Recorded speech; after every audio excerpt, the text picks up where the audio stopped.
In a remote mountain village in Indonesia, two people came across an eerie scene. Colorful coffins of various sizes were eerily hung on the trees. They thought it was a local custom and didn't give it much thought as they entered the forest. However, that night, they experienced something terrifying. Maya, sitting in the car, was feeling uneasy. Although she was exhausted after a long day of travel, she couldn't sleep. When she unintentionally glanced out of the car window, she saw a head floating outside, flickering in and out of view. Shocked, Maya looked at her husband beside her, who was sound asleep, oblivious to the terrifying sight she had just witnessed. She tried to convince herself that it was just her imagination, but then a red light shone on her face.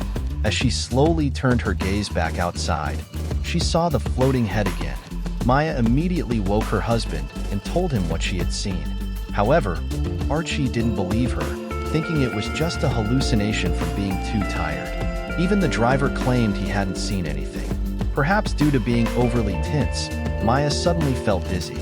To help her relax, Archie asked the driver to stop the car by the roadside. Seeing his wife suffering, Archie felt a pang of guilt.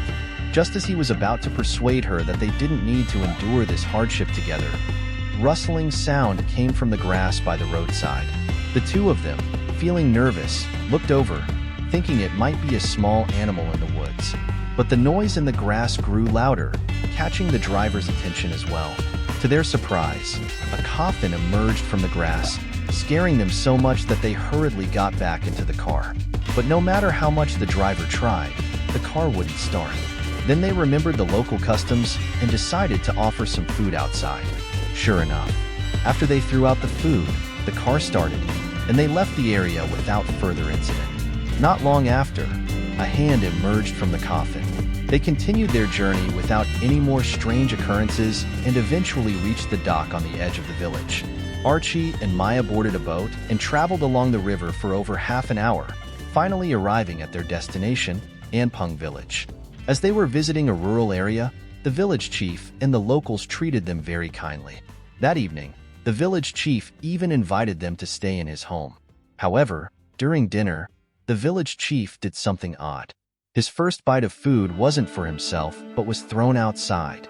Seeing Archie and Maya's puzzled expressions, the village chief explained that it was a local custom.